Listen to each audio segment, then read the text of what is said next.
ইটালির মিলানে জাঁকজমকপূর্ণ অনাড়ম্বর অনুষ্ঠান ও বিশেষ দোয়া মাহফিলের মাধ্যমে আনুষ্ঠানিক যাত্রা শুরু করলো নবাবী ভোজ এই রেস্টুরেন্ট। রেস্টুরেন্টকে তুমি একটা খায়ের এবং বরকতের একটা প্রতিষ্ঠান বানিয়ে দাও। বিদেশিদের মাঝে বাংলাদেশি খাবার উপস্থাপন ও দেশে রেমিটেন্স প্রবাহ বেগবান করার লক্ষ্যে এই প্রতিষ্ঠানের যাত্রা, বললেন স্বত্বাধিকারী লুৎফর রহমান। বাংলাদেশের খাবার শিল্প বিদেশিদের মাঝে ছড়িয়ে দিতে চাই এবং বাংলাদেশের রেমিটেন্সে অবদান রাখতে চাই।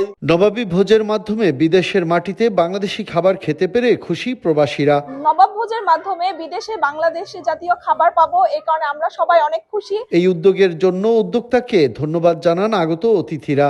আমরা খুব খুশি এ ধরনের প্রতিষ্ঠান, নবাবী ভোজের মতো প্রতিষ্ঠান আরো হোক, যাতে এভাবে বাঙালি কমিউনিটি আরো এগিয়ে যায়। আজকে মিলানে নবাবী ভোজ নামে নতুন রেস্টুরেন্টের শুভ উদ্বোধন হলো ভিয়া পাদোয়া গোল চত্বর। এখানে আমরা সবাই এর শুভ কামনা করছি।